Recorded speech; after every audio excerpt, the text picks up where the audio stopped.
నాతో సరిగా ఉండక లోకానుసారంగా వ్యభిచరిస్తూ ఉన్నారు. వాళ్ళందరినీ నేను విలువపెట్టి కొనుక్కుంటే మరలా వాళ్ళు నన్ను విడిచిపెట్టి వెళ్ళిపోయారు. కాబట్టి నేను హక్కున చేర్చుకుంటాను. మీరెంత దుష్టులైనా, ద్రోహులైనా, పాపులైనా, పాపంలో ఉన్న నేను విడిచిపెట్టను, మేము హక్కును చేర్చుకుంటాను అని తెలియజేయడం కోసము ఒక వ్యభిచారస్తుని వివాహం చేసుకోవాలి. చూడండి, ఇది తెలియజేయడం కోసం దేవుడు ఒక మాట చెప్పొచ్చు కదా, మాదిరికరంగా హోషేకి చెప్పాడు. కాబట్టి ఆయన ఎంత బాధపడ్డాడో, ఎంత మదన పడ్డాడో మనకు తెలియదు, ఆయనకే తెలుసు. సరే, ఏదేమని ఈరోజు ఇంకొక ప్రవక్త, యూదా రాజ్యానికి ప్రవక్తలు 6 మంది. ఎంతమంది చెప్పండి? 6 ఉన్నారు ప్రవక్తలు. వారిలో మరి ప్రవక్తలందరికీ గ్రంథాల గురించి అన్నీ మనం ధ్యానం చేస్తూ వచ్చాము. యూదా రాజ్యము మొట్టమొదటి ప్రవక్తగా యోవేలు అని ఆయన పిలువబడ్డాడు. చెప్పండి మీరు, ఆయన ప్రవక్త ఏంటి? యోవేలు, ఫస్ట్ ప్రాఫిట్. యూదా రాజ్యం అంటే ఎవరు?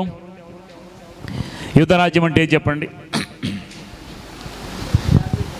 యూదా రాజ్యం అంటే దావీదు నుండి వచ్చిన సౌలు, దావీదు, సొలొమోను, ఆ తర్వాత రెహబాం, ఇదంతా యూదా రాజ్యం. సౌలు సమయంలో 2గా చీల్చబడింది రాజ్యము. 10 గోత్రాల వాళ్ళందరూనేమో ఇశ్రాయేలు రాజ్యము, ఉత్తర రాజ్యం, ఇదంతా ప్రత్యేకించబడింది. ఈ 2 గోత్రాలతో ఉన్న రాజ్యం వచ్చేసరికి యూదా గోత్రము. 2 గోత్రాలు ఇచ్చాడు దావీదును నిమిత్తం ప్రేమించే దేవుడు 2 గోత్రాలు ఇచ్చి కంటిన్యూ చేయాలి. దాన్ని యూదా రాజ్యం ఉంటుంది, దక్షిణ రాజ్యం. ఇది ఉత్తర రాజ్యం. యూదా రాజ్యంలో ఒక ప్రవక్త, మొట్టమొదటిగా వచ్చిన ప్రవక్త ఎవరంటే యోవేలు. సరే, ఇక్కడ ఈ ప్రవక్త ఇటుంటే అతను ఇశ్రాయేలు రాజ్యంలో ఆహాబు రాజుగా ఉన్నాడు. గుర్తుపెట్టుకోండి, ఆహాబు రాజుగా ఉన్నాడు. ఆ రాజుగా ఉన్నప్పుడు ఆ సమయంలో ఏలియా, ఎలీషా, ఇప్పుడు ఇద్దరికి ప్రవక్తలు వేరు. ఈ 10 రాజ్యాల్లో ఉన్నటువంటి 10 గోత్రాల్లో ఉన్నటువంటి ఆహాజు రాజు అటువైపు ఉంటే ఏలియా, ఎలీషా అటు ప్రవక్తలుగా ఉన్నారు. ఇటువైపు యూదా రాజ్యానికి యోవేలు ప్రవక్తగా ఉన్నాడు. ఈరోజు మనం ధ్యానం చేసుకునే అంశం కూడా యోవేలు గ్రంథంలో యోవేలు ప్రవక్త గురించి. చిన్న ప్రవక్తలు అంటారు వీళ్ళందరినీ. వాళ్ళు కొద్ది కాలం పరిచయం చేశారు, కొద్ది కాలం ఉండి వాళ్ళు దేవుని మాట. అసలు యోవేలు గ్రంథం మనం నేర్చుకోబోతున్నాం. అంటే ఇప్పుడు చూడండి, యోవేలు రాజుగా ఉన్నప్పుడు మీకు ఒక విషయం చెప్పా. ఒక రాజు ఉన్నాడు, చిన్నప్పుడు 7 సంవత్సరాల వయసులో ఆయన తీసుకెళ్ళి మందిరంలో దాచిపెడతాడు. యెహోయాదా దాచిపెడతాడు. దాచిపెడుతున్న తర్వాత ఆ తర్వాత ఆయన మరల తీసుకు రాజుగా చేస్తారు. వాడు పెద్దవాడు అయిన తర్వాత ఆయన ఏం చేశాడు? దాచిపెట్టి ఇద్దరిని ఇచ్చి వివాహం చేస్తారు. గుర్తుంది మీకు రాజు స్టోరీ? వివాహం చేస్తే తర్వాత ఫస్ట్ హాఫ్ అంతా బాగానే ఉన్నాడు. ఎప్పుడైతే ఈ యొక్క యాజకుడు చనిపోతాడో ప్రవక్త, ఆయన కుమారుణ్ణి చంపించేస్తాడు. గుర్తుంది ఆ స్టోరీ మీకు? రాజుల స్టోరీలు అంతా వెరైటీగా ఉంటుంది. మీరు ఒకసారి హిస్టరీ తెలుసుకోవాలని చెప్పా. నాకు తెలిసి ఇంతమందిలో మీకు గుర్తుండకపోవచ్చు, జ్ఞాపకం ఉండకపోవచ్చు. అప్పుడప్పుడు మనకి జ్ఞాపకంలోకి తెచ్చుకుందాం ఒకసారి. ఆ టైంలో యోవాషు అనే కింగు, ఆ రాజు ఉన్న టైంలో యోవేలు ప్రాఫెసీగా చెప్తూ ప్రవక్తగా ఆ రోజుల్లో దేవుని చేత పంపబడ్డాడు. అయితే ఈయన గురించి ఇది యోవేలు గ్రంథాన్ని ఎవరు రాశారంటే యోవేలే రాశారంటే బైబిల్ గ్రంథంలో. ఎప్పుడు రాశారంటే దాదాపు క్రీస్తుకి పూర్వము 835 సంవత్సరాలు. 835 అంటే చూడండి, 835 సంవత్సరం అంటే ఇప్పుడు మధ్యలో యేసుక్రీస్తుని పెడదాం. కాలం ఒకసారి జ్ఞాపకం చేసుకోండి. మధ్యలో యేసుక్రీస్తుని పెడితే క్రీస్తుకి పూర్వము, క్రీస్తుకు శకము. క్రీస్తు పూర్వము 835 సంవత్సరం యోవేలు ఉన్నాడు. ఇంకా 1000 సంవత్సరాలకి వెళ్ళిపోతే ఇంకెవరున్నారు అక్కడ? 4,000గా విభాగించాం. మొదటి క్రీస్తు నుండి వెనక్కి వెళితే 1000 సంవత్సరాల దగ్గర ఎవరున్నారు చెప్పండి? దావీదు ఉన్నాడు. ఇంకొక 1000 సంవత్సరాల తర్వాత ఎవరున్నారు? గుర్తులేవా? చెప్పాలి. 4000 సంవత్సరాలు చరిత్రకి ఎక్కిస్తే క్రీస్తు పూర్వం గురించి. ఇప్పుడు మొదటి 1000 సంవత్సరాలు ఎవరి కాలము? ఆదాము నుండి అబ్రహాము వరకు ఒక 1000 సంవత్సరాలు. తర్వాత అబ్రహాము నుండి నోవాహు వరకు ఒక 2000 సంవత్సరాలు. మరి నోవాహు నుండి దావీదు వరకు ఇంకొక 1000. దావీదు నుండి క్రీస్తు వరకు. ఇప్పుడు యోవేలు 835 సంవత్సరం. 835 అంటే దాదాపుగా 1000 అంటే దావీదు పాలన అయిపోయిన తర్వాత ఆయన కుమారుడు వచ్చాడు కదా, తర్వాత చీల్చబడినప్పటికి 150 సంవత్సరాలు అయిపోయి ఇప్పుడు 835 సంవత్సరాలు వచ్చింది. ఇంకా రాను తగ్గిపోతూ ఉంటుంది. అటు ఏం చేస్తంటే 1000, 500, 300, 200, 100, 10, 1, 0, ఇక్కడ ఉండి 0, 1, 2, 3 ఇట్లా.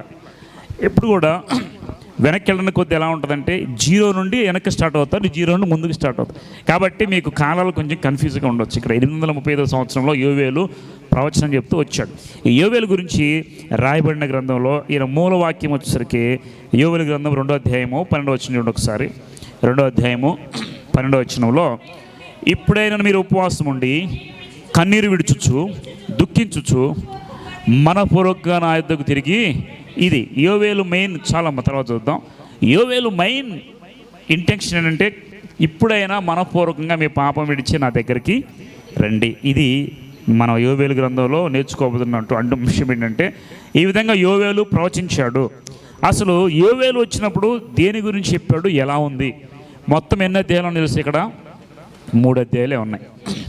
3 అధ్యాయాల్లో 73 వచనాలు ఉన్నాయి. ఈ 3 అధ్యాయాల్లో చూడండి ఒకసారి. ఈ 3 అధ్యాయాల్లో మొదటి అధ్యాయం అంతానేమో మీరు తప్పు చేశారు కాబట్టి సరి చేసుకోండి, తిరిగి రండి. 2వ అధ్యాయం వచ్చేసరికి ఉపవాసం ప్రార్థన చేసి తిరిగి రండి. 3వ అధ్యాయం దేవుడు నిన్ను తిరిగి వస్తే క్షమాపణ పొందుకుంటే దేవుడిని ఆశీర్వదిస్తాడు. 3 దాని యొక్క సారాంశం. ఇప్పుడు చూడండి, యోవేలు అనే మాటకి అర్థం ఏంటంటే యెహోవాయే దేవుడు, యావే.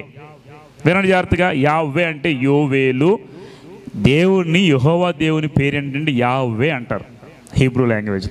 యెహోవా అని తెలుగు తర్జుమా చేశారు. కాబట్టి యోవేలు ప్రవక్తల పేర్లు చూడండి, యెషయా, ఇర్మియా, యెహెజ్కేలు, యా మీద వస్తాయి. అంటే దేవుని చేత పంపబడిన ప్రవక్తల పేరు అందరి పేరు యెహోవా అనే పేరు కలుస్తుంది. గుర్తుపెట్టుకోండి. ఇప్పుడు ఈయనంట యోవేలు అనే మాటకి అర్థం అంటే యెహోవాయే దేవుడు. ఇప్పుడు బైబిల్ గ్రంథంలో చూద్దాం. యోవేలు గ్రంథము 1వ అధ్యాయం చూడండి, 753వ పేజీ చూస్తే మీకు యోవేలు గ్రంథం ఓపెన్ అవుతుంది. 2 అధ్యాయాలు ఉంటాయి కానీ మీకు త్వరగా కనిపించదు. చూడండి ఒకసారి యోవేలు గ్రంథము ఓపెన్ చేయండి. 1వ అధ్యాయం 1వ వచనం. పెతూయేలు కుమారుడైన యోవేలునకు ప్రత్యక్షమైన యెహోవా ఇప్పుడు నేను చెప్పే మీకు యోవేలు ఏ రాజు కాలంలో ఉన్నాడు? యోవాషు కాలము.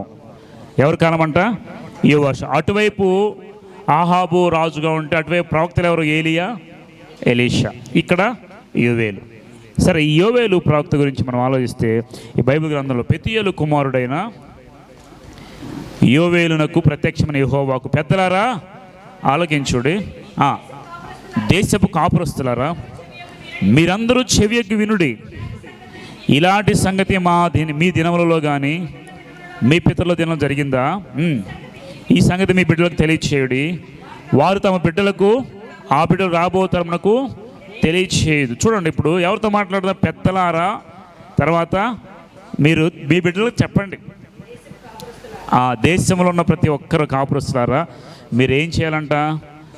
మీ బిడ్డలకు రాబో తరం వారందరికీ కూడా తెలియచేయండి. ఏం తెలియచేయాలి? ఇప్పుడు చూడండి 4వ వచనం. గొంగళి పురుగులు విడిచిన దానిని మిడతలు తినేసాయి, మిడతలు విడిచిన దానిని పసర పురుగులు తినివేసి ఉన్నవి, పసర పురుగులు విడిచిన దాన్ని చీడ పురుగులు తినివేసి ఉన్నవి. మత్తులారా మేలుకొని కన్నీరు ద్రాక్షపానం చేయవాళ్ళ రోదనం చేయండి, కొత్త ద్రాక్షసం మీ నోటికి రాకుండా నాశనమా. చూడండి, ఇప్పుడు ఫస్ట్ 4-5 వచనాలు 3 వచనాలు ఏముందో తెలుసా? ఇప్పుడు ఆయన చెప్తున్నాడు ఫస్ట్ వచ్చి పెతూయేలు కుమారుడు యోవేలు. జాగ్రత్తగా వాక్యమేనండి. పెద్దలారా చెప్తున్నాడు ముందు. ఎవరు చెప్తున్నాడు? పెద్దలతో. ఏం మాట్లాడుతున్నాడు? మీ యొక్క బిడ్డలకు తెలియచేయండి. దేశంలో ఉన్న కాపురస్తులారా రాబోతరంలో ఉన్న బిడ్డలందరికీ కూడా ఒక విషయం ఏం తెలియచేయాలంటే ఏం తెలియజేయమనంటే ఇక్కడ చూడండి, గొంగళి పురుగులు విడిచిన దానిని మిడతలు తినేసి, అంటే పురుగులన్నీ వచ్చి తినేస్తూ ఉన్నాయి. ఒక పంట మీద మీరు బాగా పంట వేస్తున్నారు అనుకోండి, ఆ పంటని గొంగళి పురుగులు అంటే మనకు తెలుసు కదా, అవి వచ్చి తినేస్తే అవి తినేసి వాళ్ళగా ఇంకా కొంత మిగిలిన దాన్ని ఏం తిందంట? గొంగళి పురుగులు విడిచిన మిడతలు తినేసాయి. మిడతలు విడిచిన దాన్ని పసరు పురుగు, అంటే గొంగళి పురుగులు, మిడతలు, పసరు పురుగులు, చీడ పురుగులు, ఇవన్నీ కూడా 4 రకాలైన పురుగులు. జాగ్రత్తగా వినండి. ఈ 4 రకాలైన పురుగులు వచ్చి ఏం చేస్తున్నాయంటే పండించిన పంట మొత్తాన్ని ఒకదాని తర్వాత ఒకటి తినివేస్తూ ఉన్నాయి. ఒకదాని తర్వాత ఒకటి ఈ యొక్క పంట మొత్తాన్ని ఇప్పుడైనా మత్తులారా మేల్కొనండి. వినండి జాగ్రత్తగా. మత్తులారా మేల్కొనండి. ఏం చేయాలంట? మేల్కొని రోదనం చేయండి, కన్నీరు విడవండి. ఇది ఈయన యొక్క సారాంశం. వినండి, ఇదంతా మీరు దగ్గర చదువుకోండి. మెయిన్ ఆయన ఫస్ట్ వచ్చి ఏం చెప్తున్నాడంటే మేల్కొనండి, మీ పంట మొత్తము తినివేయబడింది. మీరు ఫలించడానికి, మీరు తినడానికి ఏమీ లేదు. ఇప్పుడు ఈ మాట చెప్పినప్పుడు యోవేలు ఉన్న టైంలో యోవేలు ప్రవక్త చెప్పినప్పుడు ఆ రాజు టైంలో రాజుకు చెప్పాడు, ప్రజలకు చెప్పాడు, దేశానికి చెప్పాడు. తర్వాత ఇందాక మనం చెప్పుకున్నాం కదా, మీరు కన్నీరు విడిచి దుఃఖించు మనస్పూర్వకంగా నా యొద్దకు తిరిగి అంటే వీళ్ళందరూ పాపంలో ఉన్నారు. ఒకరి తర్వాత ఒక రాజ్యం వచ్చి మిమ్మల్ని అందరినీ కూడా తినివేస్తాడు. అంటే ఒక రాజు తర్వాత ఒకడు వచ్చి మీ దేశాన్ని పాడు చేస్తాడు. వాడు వెళ్ళిపోయిన తర్వాత ఇంకొకడు వస్తాడు, వాడు వెళ్ళిపోయింది ఇంకో, మిమ్మల్ని అందరినీ కూడా ఫలము లేకుండా మిమ్మల్ని అందరిని ఏం చేస్తారంట, నాశనం చేస్తాడు. మీరు ఇప్పటికైనా తిరిగి మారు మనస్సు పొందకపోతే మీరు ఇంకా నాశనం అయిపోతారు. ఫలాలు మీలో ఉండవు, మీరు ఫలించడానికి ఏది కూడా లేదు. ఇప్పుడు దేవుడు మనతో ఏం మాట్లాడుతున్నాడంటే, మీరు అనుకుంటున్నారు కదా మేము తెచ్చుకునే జీతం కొంత, మేము తెచ్చుకునే జీతం అప్పు కొంత కట్టుకోక ఇంకా మిగిలిన దాన్ని ఇంకో దాన్ని కట్టుకొని మీరు తినటానికే మిగిలిన పరిస్థితి చాలామందికి ఉంటుంది. మనం ఎంత కష్టపడినా సంపాదించుకున్నా పంట వేసుకుని పురుగులు తినేసి ఉపయోగం ఉందంటారా? మనం ఎంత ప్రయాసపడినా కానీ మన ధనం అంతా వ్యర్థంగా పోతా ఉంటే ఉపయోగం ఉందంటారా? ఒక ట్యాప్ కింద ఒక బకెట్ కానీ ఏదైనా పెట్టేసి ట్యాప్ వదిలేసిన తర్వాత ఆ ట్యాప్కి హోల్స్ ఏమి లేకపోతే అంతా నిండుతుంది చక్కగా. కానీ ఆ యొక్క బకెట్కి కానీ ఏదైనా పాత్రకి కానీ చుట్టూ దాని నిండా హోల్స్, రంధ్రాలు ఉంటే మీరు ఎంత పట్టినా వాటర్ ఏమో చెప్పండి, ఎన్ని గంటలు వాటర్ ట్యాప్ తిప్పినా వాటర్ అంతా ఏమవుతూ ఉంటుంది, ఎటుది అటుపోతానే ఉంటుంది. కాబట్టి మీరు ప్రయాసపడినా కష్టపడినా మీరు ఏది సంపాదించుకోలేకపోతున్నారు. మీరు ఎంత చేసినా మీకు మిగలటం లేదు, మీ ప్రయాస అనేది రావటం లేదు. ఇప్పుడు దేవుడు ఏమంటాడంటే, పశ్చాత్తాపడండి, కన్నీరు విడవండి, రోదనం చేయండి, మీరు ఉపవాస దినాన్ని ప్రతిష్ఠించండి, మీ దేవుడు మీకు ప్రతిఫలము దయచే అని యోవేలు ప్రవక్త అప్పుడు చెప్పిన రీతికి ఈరోజు కూడా దేవుడు మనతో మాట్లాడేది ఏంటంటే, ఇప్పుడైనా మీరు పెద్దలారా మీ పిల్లలకి చెప్పండి. ఏం చెబుతున్నారు పెద్దల పిల్లలకి? బాగా చదువుకో, మంచి ఉద్యోగం తెచ్చుకో, బాగా సంపాదించు, మంచిది.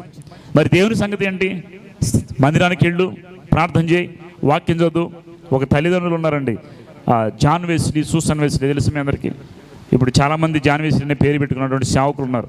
వాళ్ళు తల్లి ఏం చేస్తుందంటే ప్రతిరోజు ఎంతమంది పిల్లలు ఉన్నారో ఆ పిల్లలందరి దగ్గరికి వచ్చి గంట ప్రార్థన చేయిస్తారు. వాళ్ళు ప్రతిరోజు బైబిల్ చదివితేనే టిఫిన్, ప్రార్థన చేస్తేనే భోజనం. ఇలా చెబితే పిల్లలు చేస్తారు లేదా? కడుపు నిండా పెట్టి ప్రార్థన చేయాలంటే ఆ తర్వాత చేస్తాలే అంటారు. అంటే దీని అర్థం అంటే తల్లిదండ్రులు బిడ్డలకి నేర్పుకోవాలి. మీ బిడ్డలకి నేర్పించండి, రాబోతానని చెప్పండి అంటాడు.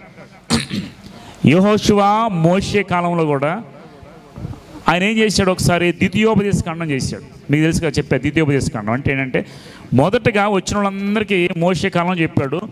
మరలా వాళ్ళందరూ పెద్దలు చనిపోయారు, పిల్లలకి ఎవరికి, కుర్రోళ్ళకి ఎవరికి తెలియదు. అందుకు మోషే ద్వితీయోపదేశ కాండం అంటే రెండోసారి ఉపదేశం చేసి, ఇదిగో దేవుడిలాగా దేవుని యొక్క ఆజ్ఞలు ఎలా అని చెప్పి అందరికీ బోధించాడంట. అందువల్ల వాళ్ళకి దేవుని వాక్యం తెలిసింది. నేనేమంటానంటే బైబిల్ ఏం చెప్తుందంటే, పెద్దలారా మీ పిల్లలకి నీ వాక్యాన్ని చెప్పండి, వాక్యాన్ని గురించి వారికి తెలియచేయండి. పెద్దలు బిడ్డలకి తెలియచేయాలి, పెద్దలు దేవుని పిల్లలకి తెలియచేయాలి. వేడిగా ఉంది, ఇది ఆన్ చేయండి కొంచెం, అది ఆన్ చేస్తే దీన్ని ఆఫ్ చేశాను. ఓకే, పెద్దలారా మీ బిడ్డలకు మీరు తెలియచేయండి. మీ జీవితంలో ఎప్పటికే తినేసిన అనేక రోగాలు వచ్చి, బలహీనతలు వచ్చి, గొంగళి పురుగులు, తర్వాత మిడతలు, పసర పురుగులు, చీడ పురుగులు, 4 రకాలు వచ్చి మీ మీద దాడి చేస్తుంటే మీకు ఇంకా బుద్ధి రావట్లేదా? మీకు ఇంకా ఏది కూడా అర్థం కావట్లేదా? నేను ఒక విషయం చెబుతాను. మీ జీవితంలో వేస్ట్ అయినటువంటి జీవితం అంటే వ్యర్థంగా పురుగులు తినేసిన జీవితం ఏదైనా ఉందంటారా? హాట్ పీరియడ్ అంటారు చాలామంది, గడ్డు సమయము లేదా కఠినమైన సమయం, మన జీవితంలో చీకటి కాలం అని మీకు ఉంటుంది ప్రతి ఒక్కరికి. మనకి ఎలాగ అవుతుందో తెలియదు, కానీ మనం కష్టపడి శ్రమపడిందంతా లోకానుసారంగా డబ్బులు సంపాదించిందంతా ఎందుకు పోతుందో, ఎలా పోతుందో నష్టపోయిన స్థితిలో మనందరికీ ఉన్నాయి లేదా? కాబట్టి మీరు జాగ్రత్తగా ఉండండి. ఒకదాని తర్వాత ఒకటి నష్టపోతున్నారు, ఒకదాని తర్వాత ఒకటి మీకు ఏది కలిసి రావట్లేదు, ఒకదాని తర్వాత అన్నీ పోతూ ఉన్నాయి.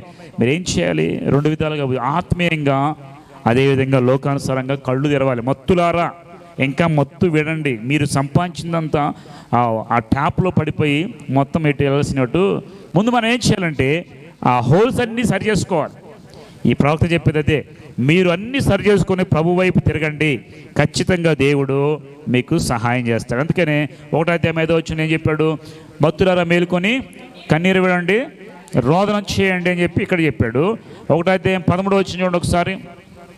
యాజకులారా గోనె పట్టు కట్టుకొని అంగలార్చుడి, బలిపీఠం వద్ద పరిచయం చేయడం రోదనము, నా దేవుని పరిచయానికి నా గోనె పట్ట వేసుకుని రాత్రి అంతయు గడుపుడి. దైవదేవుని పానార్పణ మీ దేవుని మందిరముకు రాకుండా నిలిచిపోయిన ఉపవాస దినము ప్రతిష్ఠించండి, వ్రత దినము ఏర్పరచుడు. దేనికోసమంట? యెహోవాను బతిమాలుకున్నటకై. ఏం చేయాలంట? దేవుని బతిమాలుకోవాలా. మీరు అనుకుంటున్నారు దేవుడు అన్ని ఇచ్చేస్తాడులే అడగకుండా. కాబట్టి యాజకులతో ఏమంటున్నాడంటే మీరు గోని పట్ట కట్టుకొని ఉపవాస దినం ప్రతిష్ఠించండి. పెద్దలారా మీరు పిల్లలకి చెప్పండి, మీరందరూ రోదనం చేయండి, కాబట్టి ప్రలాపించండి. 1:18 కూడా ఒకసారి చూడండి. మేత లేక పశువులు బహుగా మూలుగుతున్నాయి, ఎడ్లు మందలుగా కూడి ఆకలికి అల్లాడుతున్నాయి, గొర్రె మందలు అసలు భయంకరమైన కరువు వచ్చేసిందంట. అగ్ని చేత అరణ్యంలోని మేత స్థలములు పంట తోటల చెట్లన్నీ కాల్చి, యెహోవా నీకే నేను మొర్రపెట్టుచున్నాను, నదులు ఎండిపోటు అగ్ని చేత మేతస్థలం కాలుపెట్టు చూచి పశువులు కూడా మొరపెడుతున్నాయి. కాబట్టి ఇప్పుడు ఈ వాక్యంలో, ఈ అధ్యాయంలో మనం నేర్చుకోవాల్సింది పెద్దలు, పిల్లలు, పశువులు, అదే రీతిగా దేశము, యాజకులైన వారు అందరూ కూడా ప్రభు కోసము ప్రభు దగ్గరకు వచ్చి మొర్ర పెట్టాలి. యెహోవాని ఏం చేయాలంట? ఉపవాస దినాన్ని ప్రతిష్ఠించాలి. నేను ఒక విషయం, కడుపు నిండిన వాడికి పెద్ద లెక్క ఉండదు. ఉపవాస దినాన్ని ప్రతిష్ఠించేది ఎవరంటే కష్టాల్లో, నష్టాల్లో, బాధల్లో ఉండి ఇంకా నా జీవితం మారదని ఎవరైతే అనుకుంటారో వాళ్ళు నిజంగా ఇలాంటి వ్రత దినాలు ఇకనైనా నాకు జీవితం మార్పు చెందాలి, గతం ఇంతకాలం బతికించాలు, ఎంతకాలం పాపంలో బతికించాలి, ఎంతకాలం లేమిలో బతికించాలి, ఎంతకాలం కష్టాల్లో బతికించాలి, ఇంకా నేను కొంచెంగా నష్టపోతున్నాను, నాశనం అయిపోతున్నాను, ఒకదాని తర్వాత ఒకటి తినేస్తుంది. ఏం చెప్పాలయ్యా? ఒకదాని తర్వాత ఒకటి నేను నష్టపోతున్నాను. చాలామంది అంటారు, ఒకదాని తర్వాత ఒక దెబ్బ మీద దెబ్బ తగులుతుంది నాకు అని చాలామంది అంటారు. కాబట్టి ఇకనైనా రోదన చేయండి, ప్రార్థన చేయండి. మీరు శరీరీతిగా నష్టపోతున్నారేమో, అనారోగ్యం వచ్చేస్తుందేమో, ఒకదాని తర్వాత ఒక రోగం మీద ఒక రోగం వస్తుందేమో. కళ్ళు తెరవండి, మత్తులై ఉండొద్దు, రోదన చేయండి. ఎవరి దగ్గర రోదన చేయాలి? దేవుని దగ్గర. హిజ్కియాకి మరణకమైన రోగం వచ్చింది. హిజ్కియాకి వచ్చి ప్రవక్త చెప్పగానే ప్రవక్త మాట విన్నాడు. ఎవరు? హిజ్కియా. వెంటనే ఏం చేశాడు? కన్నీటితో ప్రార్థన. ఇక్కడ ఈ వాక్యం ప్రకారం చూస్తే యోవేలు చెప్పిన దాన్ని కన్నీరు ప్రార్థన, దేవుని వైపు తిరగని చెప్పాడు. హిజ్కియా అలాగే తిరిగాడు, ప్రార్థన చేశాడు. ప్రార్థన చేసిన వెంటనే దేవుడు వెంటనే జవాబు, ఇదిగో నీకు ఇంకా 15 సంవత్సరాల ఆయుష్ నేను ఇవ్వబోతున్నాను. కాబట్టి దేవుని మాట ఎప్పుడు ఒకటే ఉంటుంది. మీరు సరి చేసుకోండి, మొరపెట్టండి, కన్నీరు గార్చండి, వ్రతదినం ప్రకటించండి. మీరు ఎప్పుడైతే ప్రార్థన చేసి మొరపెడతారో అప్పుడు దేవుడు మీ మనవిని ఆలకిస్తాడు. జాగ్రత్త. కాబట్టి సరి చేసుకొని ప్రార్థన చేయండి. 1వ అధ్యాయం మొత్తం మీద యోవేలు ఏం చేస్తానంటే ఇవన్నీ కూడా తెలియజేస్తాను. సరే, ఇప్పుడు 2వ అధ్యాయంకి వద్దాం. ఒకసారి చూడండి. సియోను కొండ మీద బాకా ఊదుడి, నా పరిశుద్ధ పర్వతం హెచ్చరిక నాదం ఇచ్చాడు. యెహోవా దినము వచ్చున్నది, సమీపమైన దేశ నివాసులందరూ ఆ దినం అంధకారమయంగా ఉండును, మహా అంధకారము కమ. చూడండి, ఇక్కడంతా ఏంటంటే 2వ అధ్యాయంలో దేవుని దినం వచ్చేస్తుంది. అంటే దేవుని రాకడ దినము తొందరపడి వచ్చేస్తుంది. కాబట్టి మీరు ఏం చేయాలి? మత్తులై ఉండొద్దు. ఆ దినమున మీరు భయంకరంగా పాడైపోతారు. దానిని ధూమ్స్డే అని మనం పిలుస్తాం. అంటే దేవుని రాకడ దినం. దేవుని రాకడ సమీపంగా ఉంది కాబట్టి మీరు ఇంకా రోదన చేయండి, మత్తులై ఉండొద్దు, జాగ్రత్తగా ఉండండి అని వార్నింగ్ చేస్తూ వచ్చారు. ఇంకా కిందకు వచ్చేసరికి ఇదంతా చూడండి. 12 వచ్చిన ఇందాక చదివాం కదా. ఇప్పుడైనాను మీరు ఉపవాసం ఉండి కన్నీరు విడుచుచు దుఃఖించుచు మనపూర్వకంగా తిరిగి నా యొద్దకు ఎలా రావాలంట? మనస్ఫూర్తిగా తిరిగి నా యొద్దకు రావాలి. ఇప్పుడైనా మీరు ఉపవాసం ఉండి. ఎందుకు జనాలు ఉపవాసం ఉండలేకపోతున్నారు? ఎందుకు ప్రార్థన చేయలేకపోతున్నారు? ఎందుకంటే నొప్పి తెలియట్లేదు. ఆకలైన వాడికి ఆకలి విలువ తెలుస్తుంది, అవునా కదా? ఆకలైన వాడికి ఆకలి విలువ తెలుస్తుంది, కడుపు నిండిన వాడికి ఆకలి విలువ తెలుస్తుందా? కాబట్టి ఉపవాస దినం ప్రతిష్ఠించండి అంటే చాలామంది దేవుని దగ్గర రాకుండా, ఉపవాస దినం లేకుండా, కన్నీరు కార్చకుండా ఎవరి పనుల్లో వాళ్ళు బిజీ అయిపోయి ఆ రోజు దేవునికి దూరం అయిపోతున్నారంట. అందుకే యోవేలు ప్రవక్త ద్వారా దేవుడు చెప్పాడు ఉపవాస దినం. ఇప్పుడు మనం ఉపవాస ప్రార్థన చేసేటప్పుడు మనం ఎలా ప్రార్థన చేయాలంటే ప్రతిష్ఠ చేసుకుని ప్రార్థన చేయాలి. చాలామంది ఏమంటారంటే ఉపవాస ప్రార్థన చేసేటప్పుడు వారు ప్రార్థన చేయదు కానీ ఉదయం సాయం దాకా నోరు కట్టుకొని తినకుండా ఊరక ఏంటి కడుపు మార్చుకొని దిగుతారు. అది ఉపవాసం కాదు. దాన్ని ఏమంటారంటే అది వ్రతం కూడా కాదు. బైబిల్ గ్రంథంలో ఉపవాస వ్రతం అంటే గోని పట్ట కట్టుకో బూడిది కోసుకొని దేవుని బతిమాలుకోవాలి. ఇది ఉపవాస ప్రార్థన. ప్రార్థన చేయకుండా మీరు కడుపు మార్చుకుంటే దాన్ని ఉపవాసం అని మాత్రము పిలవచ్చు. చాలామంది అంటారు నేను మార్నింగ్ నుండి ఉపవాసం ఉన్నా, మరి ప్రార్థన చేసి చేయలేదు. నువ్వు ప్రార్థన చేయకుండా నీవు ఉండేదాన్ని ఉపవాసం కానే కాదు. కాబట్టి నేను అంటాను, సమస్యలు లేకుండా ఎవడో లేరు. మనం అనుకుంటున్నాం అంతా బాగానే ఉంది అనుకుంటున్నాం, కానీ ఏదో తెలియని పురుగులు వచ్చి మనం తినేస్తూ ఉన్నాయి, మన జీవితాన్ని నాశనం చేస్తాం. ఏదో తెలియని పురుగు మన జీవితంలో, ఒక చెట్టు మీద ఒక పురుగు వచ్చేసింది, మనకు తెలియదు, అది వచ్చి తినేసి వెళ్ళేదాకా తెలియదు. మీకు తెలియకుండానే నోవా దినాలు ఎలాగ ఉన్నాయి, ఆ దినాల్లో రాకడ దినాలు అలాగే ఉంటాయి. కాబట్టి మనకు తెలియకుండానే విపత్తు వచ్చేస్తే మనకు తెలియకుండా మన జీవితం ఒకవైపు నుండి అంతా కొరికి వేయబడుతూ ఉంటుంది. సాటన్ అనేవాడు అనేకమైన పురుగులు పంపించి నీ జీవితాన్ని ఏం చేస్తున్నాడు, ఒక్కొక్క రోగం పంపించి, ఒక్కొక్క బలహీనత పంపించి, ఫైనాన్షియల్ ప్రాబ్లమ్స్ నిన్ను ఒకదాని తర్వాత ఒకటి తింటానే ఉన్నాడు.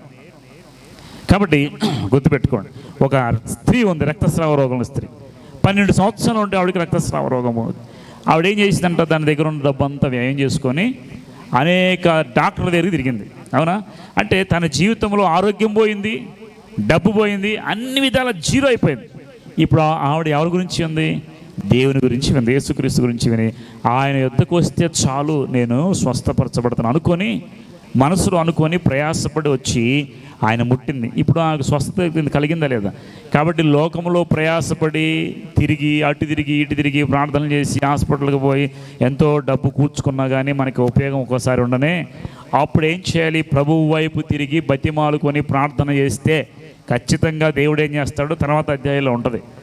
గుర్తుపెట్టుకోండి, దేవుడు ఆలకిస్తా అన్నాడు. కాబట్టి ఇక్కడ ఇదిగో దేవుడైన యెహోవా వాక్కు 12వ అధ్యాయము అటు 13వ అధ్యాయం మొదలుకు వచ్చి, ఇదే యెహోవా వాక్కు, మీ దేవుడైన యెహోవా కరుణావాత్సల్యము గల వాడు. మన దేవుడు ఎలాంటి వాడంట? ఇప్పుడు మనిషి అన్నా కానీ కొంచెం, నేను ఎప్పుడు చెప్తా, దేవునికి ఎప్పుడు ప్రార్థన చేసేటప్పుడు దేవుడు చాలా కరుణ కలిగిన వాడు కాబట్టి మనం ప్రార్థన చేసి మన ప్రార్థన వింటాడా వినడా? దేవుడు ప్రార్థనలన్నీ వింటాడా లేదా చెప్పండి మీరు? సమాధానం ఎవరికి ఇస్తాడు? దేవునికి తెలియంది ఏది కూడా లేదు. ఆయన చిత్తానుసారంగా ఎవరైతే అడుగుతారో వారికే దేవుడు సమాధానం ఇస్తాడు. పాపులు చేసే ప్రార్థన దేవుడు ఆలకిస్తాడా? పాపులు మనవి నేను ఆలకించా. అలా అయితే మేము ప్రార్థన చేయడం ఎందుకు అనుకుంటారు. పాపులు మనం దేవుడు ఎప్పుడు వింటాడంటే, ప్రభు నేను పాపిని, నన్ను క్షమించని ఎప్పుడైతే ప్రార్థన చేస్తారో అప్పుడు వాళ్ళు మనం వింటాడు దేవుడు.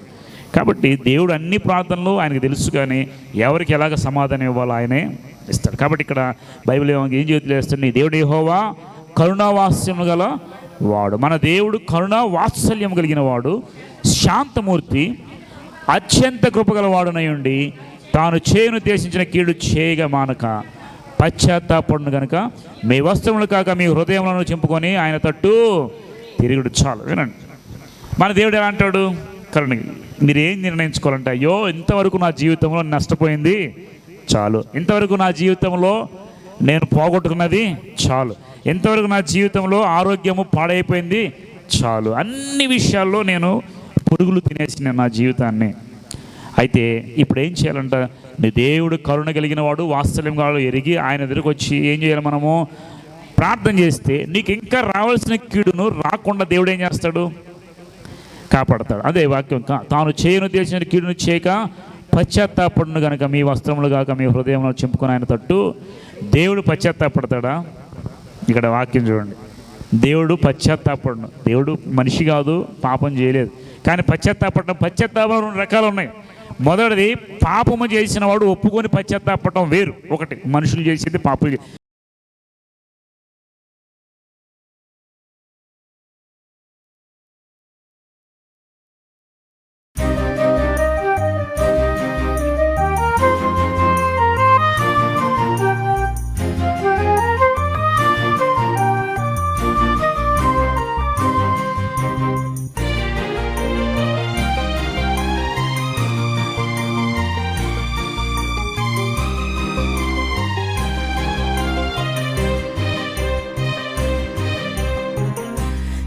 రీతి నిన్ను స్తుతింతునేసయ్యా, ఏమిచ్చి నీ రుణము నే తీర్చగలనయ్యా.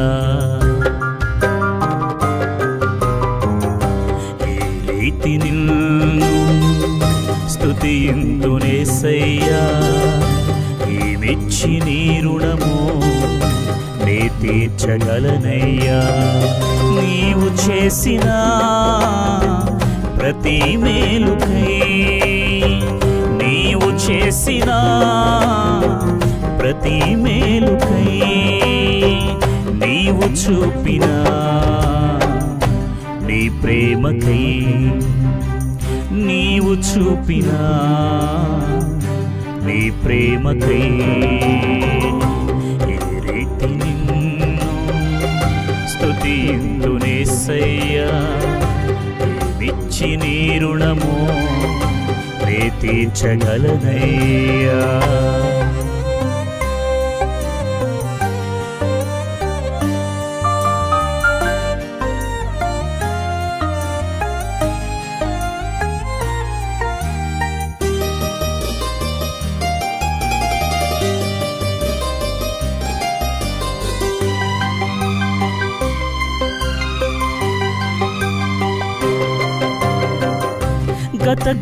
గతకాలమంతా నన్ను కాచినావే నీ కృపతో నన్ను బ్రతికించినావే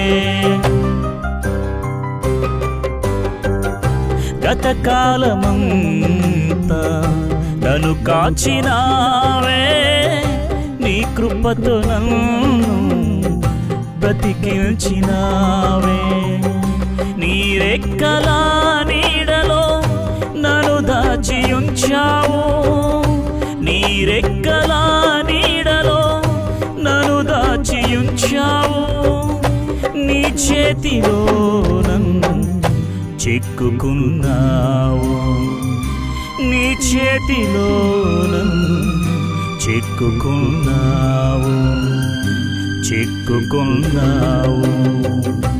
ఏ రీతి నిన్ను స్తుతింతునేసయ్యా ఏమిచ్చి నీ రుణము నే తీర్చగలనయ్యా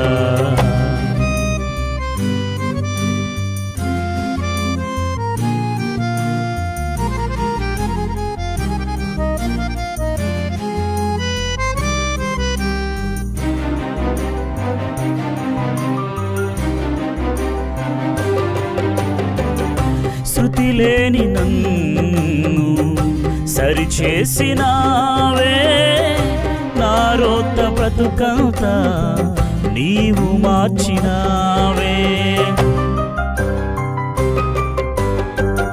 శృతి లేని నన్ను సరిచేసినావే నా రోత బ్రతుకంతా నీవు మార్చినావే గతమంతా మన్నించి నీ వారసుని చేసి గతమంతా మన్నించి నీ వారసుని చేసి వెలయైన పాత్రగా నన్ను మార్చినావయ్యా వెలయైన పాత్రగా నన్ను మార్చినావయ్యా నన్ను మార్చినావయ్యా ఏ రీతి నిన్ను స్తుతింతునేసయ్యా ఏమిచ్చి నీ రుణము నే తీర్చగలనయ్యా ఏ రీతి నిన్ను స్తుతింతునేసయ్యా